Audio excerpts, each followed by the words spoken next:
this is gonna be a tough one, isn't it? You know, this will be the portion of the video where I talk about my all-in predictions, but honestly, I don't know if I'll even posted that one. I'll probably post something in my YouTube post now where they do stuff when you write and you click a photo and you put it out there. I'll probably do something like that. And that will be the closest you will get to all in predictions. But, you know, life is not guaranteed tomorrow. January, nothing in life is. But, I mean, life itself. You take for granted. You go to the bed. You close your eyes. Expected to wake up the next day. I mean, that's what you come to expect. If you're a wrestling fan, like myself, even included, you kind of get desensitized to deaths. It's been many of them. Even including this year alone. I was going to talk about going to come out of here and also talk about, you know, Terry Funk passed away, and I'll probably make one about that as well. But yeah, just people die every year, and even with all that awfulness and as screw as 2023 can still be, I was shocked. Shock isn't even a word. I was stunned when I heard the news about Windham Rotunda, aka Bray Wyatt, had just died at the age of 36.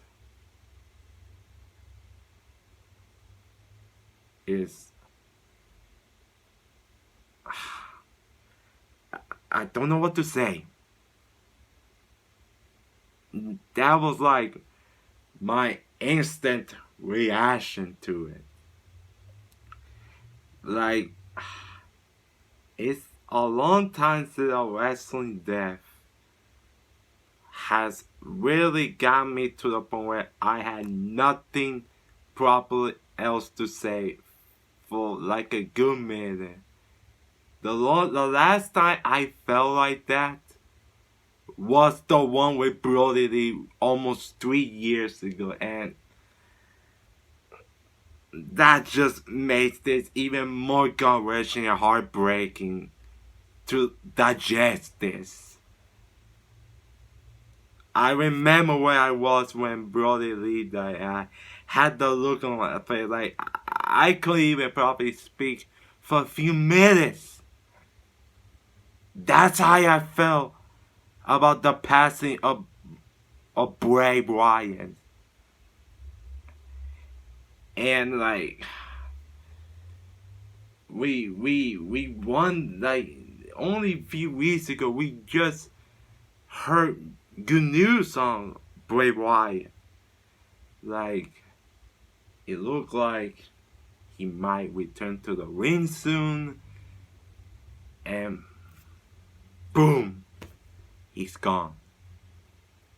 Triple H just tweeted it, and I will read it to you because I have the tweet. And Triple H just tweeted, said, just received a call from WWE Hall of Famer Mike Rotunda, who informed us of this tragic news that our WWE family member for life, Windham Rotunda, also known as Bray Wyatt, unexpectedly passed earlier today. That's That's what he confirmed. He also said, like, our thoughts are with his family, and we ask that everyone respects their privacy at this time. And I think it was Sean WhatsApp who later confirmed that he just received COVID earlier this year, when he was suddenly taken off of television for reasons unknown how. He was taken off TV because apparently he had COVID that exacerbated his heart issues. So apparently he already has his heart issues before, and COVID just exacerbated. And he unexpectedly died from a heart attack. And the man was only 36. Mind you, he was 36 years old.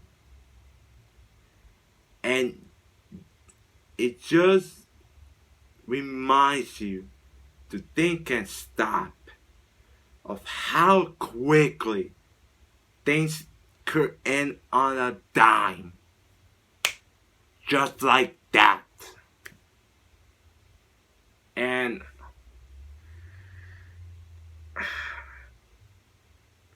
like, I was so like, I just realized that he like the last time we saw him on TV, he looked fine. I just realized he cut the last time he was on television, he cut promo with the fans. He said welcome Montreal because they were in Montreal, and he welcomed the fans, and the crowd chanted thank you Bray, thank you Bray. And his brother was there. I can't imagine what his family going through, especially his girlfriend Jojo and his 4 kids. 2 of them who are only like 3-4 years old. And I can't even comprehend this. Like, those kids are now 3 or 4 years old. They have their life pretty much ahead of them. And they're not going to and they're not going to have their father witness all of their life journey now. That's fucking unfair. That's the sad thing of all, is that now those kids are going to grow up and they're no longer going to have that bedrock, their father, to be with to grow up where they live their fullest life and live their life to the fullest. And we could talk about all the wrestling stuff, what he did on the insides and out, and I will. But this is uncomparable to the impact that it's going to have on their family. Everything else is a bonus compared to this. And there is going to hear all the love stories. Like, if he wasn't number one, to say he was training was an honest statement. Like, everyone in the wrestling world had commented, from not only fans but wrestlers alike. The from Alexa Bliss, Braun Strowman, even The Rock. I saw him tweeting about Bray. Just everyone being rocked by this news. And like, yeah. Like, and he was just on TV. Like, wrestling LA Knight in that pitch black match. The Mountain Dew sponsorship. Well, however you want to feel about it. That's going to be his last match. And he just seems so happy to be back. And after everything he went through, the last one where he wasn't there because he got fired, remember? I did a whole video about Bray Wyatt being released 2 years ago now. I made that, so if you want to check it out, go to my channel and find that video if you can, but yeah. You know, a guy like Bray Wyatt, like, he was never, like, really known for, like, in-ring stuff, but the man, when he can go, like, he can go with the best of them. Like, the matches he had, like, with Bryan Danielson, Daniel Bryan, where he was both Bray Wyatt and The Fiend back in, like, Royal 2014 and 2020. Those were awesome matches. The matches he had with the Wyatt family at the Elimination Chamber, I think, one time against the Shield. Like, that crowd chanted "This is awesome" before the match even started. That's how the fans were invested in that match. And this was, like, makes it sad to see a young wrestler die like this so soon. That you fought, like, I followed this man's career pretty much since the beginning, when he was like Husky Harris and stuff. When he was in the Nexus, I believe. Then got written off. It was FCW down there for a year and stuff. So, yeah, well, he was never known for his in-ring stuff. Although, like I said, when he can go with the best of them. Like, he's a really good worker in the ring. But he's really known for really is the creative mind and the storytelling aspect, the amazing storytelling aspects of his character. Like, he's one of the very few that can pull that OM mistake completely to his advantage in a very legitimate way when it comes to his storytelling and the details with his character and such stuff. Like, he's one of the very few, man. And like I said, when he was Husky Harris down there for SCW, he was down there for a year. Then, when he was starting to develop up that Bray Wyatt character, that is what really got him a second chance on me, because he was on me, also when he was Husky Harris, he wasn't really doing that much with the Nexus and stuff.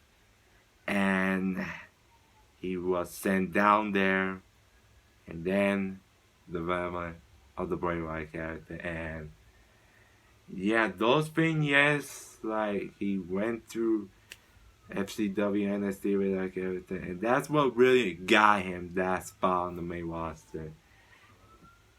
Almost 10 years, it's been 10 years now since Bray Wyatt first flashed on the scene with the Wyatt family and stuff. And when I see the vignettes and stuff the hype of this character, and the packaging with him, with Luke Harper, with Eric Rowan. It was something that I barely seen in WWE in a long ass while. And I remember people's feelings, how hyped they were, and just overgrown over time. Like him, the Wyatt family, this shit were pretty much one of the real highlights of that company in like 2013, 2014, early 2014-ish. Like him with the Wyatt family and the Shield, Daniel Bryan, they were the MVPs of that roster. Late 2013, early 2014-ish. And him with that Wyatt family and the promos, they were so captivating to watch, and first shown of how of a creative mind this guy has, and how much storytelling layered of a man he is. Like he nailed all those characters down to the T, with the song, the entrance. It was great. Then he had bounced the walls over the years. Later on, he won the WWE Championship. Like, I think it was 2017 Elimination Chamber. That great Chamber match he had, where he eliminated both John Cena and AJ Styles to win the WWE title. I even said it there on my other channels that it was a long overdue for him, because he was pulling the word. He was re-elevating himself with the Luke Harper and the Orton storyline that he had. Like he was re-elevating his status with the company, and him winning the WWE title was the violation of that, and he really deserved it. And it's such a shame he couldn't hold the title for longer than he should have. It's a shame that he couldn't hold that thing for as long as he could have. So yeah, and there was a few more bumps in the road, a few crosses. He had that thing with Matt Hardy, I think. That looked like it had something, but then fizzled. Then he was off TV. Nobody really know what was going to happen. Then the Firefly Funhouse enters, and the Fiend was born. Born out of those years of the low points of the Bray Wyatt character. The Fiend was born out of that. And I have to be honest, when the Firefly Funhouse first started, 2019, I didn't know what to expect. Like, it was like kind of like kiddie-ish, cartoony-ish. Like, I didn't know what to expect. Like, it was the first few bits of, but then when he entered the Fiend, I was hooked. Then when he made his return as with the Fiend character, and that SummerSlam match against Finn Balor back in Toronto with the Fiend and the remix of his older entrance mixed with the new remix version of the character, the Fiend. It was unbelievable stuff. Like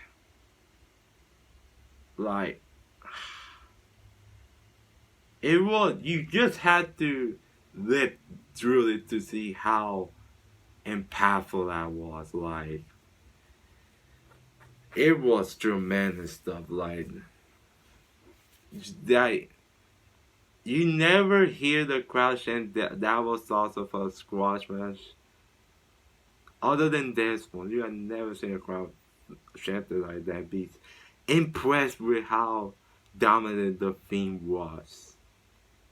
He was something for fresh of air at that time, and it looked like it looked like he was given a second chance to really reach his full potential. And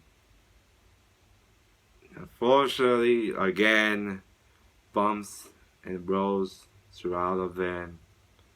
He got Universal title twice during that Thing run, but yeah, they were never really like any real. I guess his first reign was, like I said, he had a match with Daniel Bryan like Windham 2020, but then lost the title to Goldberg and Saudi Arabia stuff. We can talk about another time. Don't want to hop on because yeah, there was a big bumps to the road. Then you get to WrestleMania, I think 37 2 years ago, and then he lost to Randy Orton during his stretch by Alexa Bliss. I think the pyramid of Alexa Bliss worked fine at first until it didn't. So yeah, and then he got fired, which, like I said, I made that bit at Notch 2 years ago. So he was fired, and nobody really knew what was going to be the future of him. Like at that time, he lost. By the time like his final few months with the company, he lost his friend Brody. Like I said, which makes it even more heart wrenching and heartbreaking. You will know how close Bray and Brody were. And when Bray posted that Instagram post, I believe, when Brody passed away almost 3 years ago, like, you will know how Brody meant so much to him. And yeah, nobody really know what was going to happen with him moving forward. Then over time, a new regime WWE happened, and he got a third chance. He came back almost last year at Stream Rules Philadelphia. And I said it much at the review of me and LA. That was one of the greatest return pops, like crowd reaction, one of the loudest crowd reactions I ever heard for a return WWE in that company's history. Like, people were like at that time was so ready for him to come back, and I feel like to Bray, that felt more a validation for it too, because it was him proving like, you made a mistake firing me. I'm going to prove you why I'm worth everything that I am. And that promo he cut on Smackdown, the promo he cut after that return, it hits a lot harder now. Talking about over the last year, him losing a lot of things. People closest to him, he lost his self-confidence. And he felt like everything that he did up to that point didn't matter to him. Like, it wasn't what worked to him. Everything was meaningless to him. But the crowd, the fans proved him otherwise. And he thanked the fans for saying it's like, and when you hear some of those things, that felt like you cannot hear that and not to think that there was some element of truth behind some of the words that man said in that return promo, because it felt as real as a Bray Wyatt promo as you ever heard throughout his career. And it really felt like for him that was his chance to really open up to a new side of him. To open up fans that haven't been aware of the stuff that he's been going through outside the ring. And it really felt like he felt like in his mind he was going to have this one chance to cut this promo. And he may never ever had it again. That was probably in his head, cutting that promo. And you know, then alcoholic happened, had a fever in LA Knight. He faced LA Knight sponsor Pitch Black Milk and Dew match at the Royal Rumble this year. We can go, you can see my thoughts of it in my Royal Rumble review earlier this year.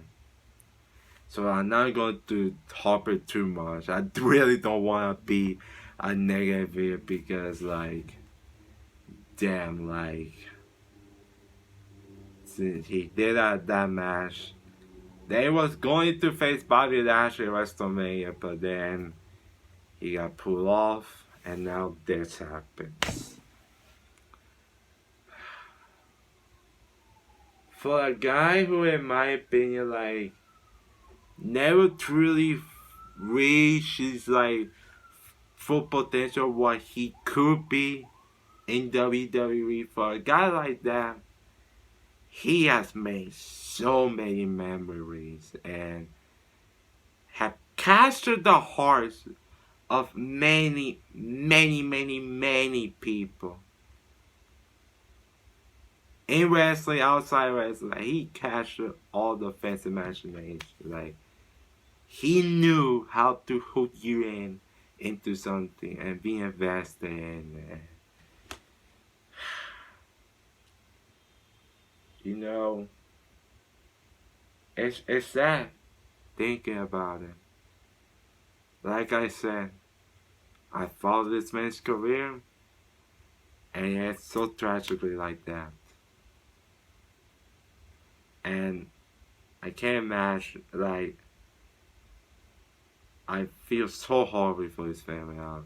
Apparently, WWE is going to offer donations to Bray Wyatt's merchandise to his family, and that's very cool of them. I appreciate them for that. But yeah, I don't think there's nothing else to be said here. Oh, this is going to get even more tough to even digest it and process this. This sucks. It really is.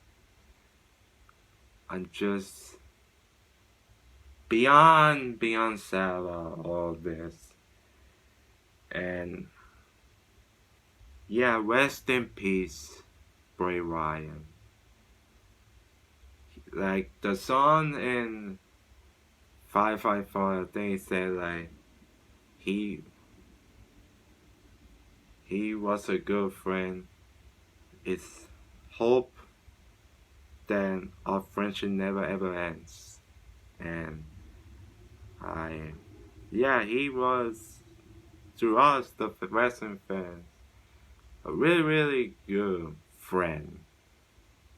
Like, we don't know the guy personally, but you know what I mean. Like I said, he captured so many hearts into so many wrestling fans that every one of us are devastated and will miss him very, very dearly. So, yeah, rest in peace again, Windham aka Bray Wyatt. Like this video, subscribe, commented your favorite memories of Bray Wyatt, what your favorite moment is down below. I'm Jason Maine, I approve this message. I have nothing else to say. Just See you again soon, Windham, aka Bray. See you soon, man. When the time is right.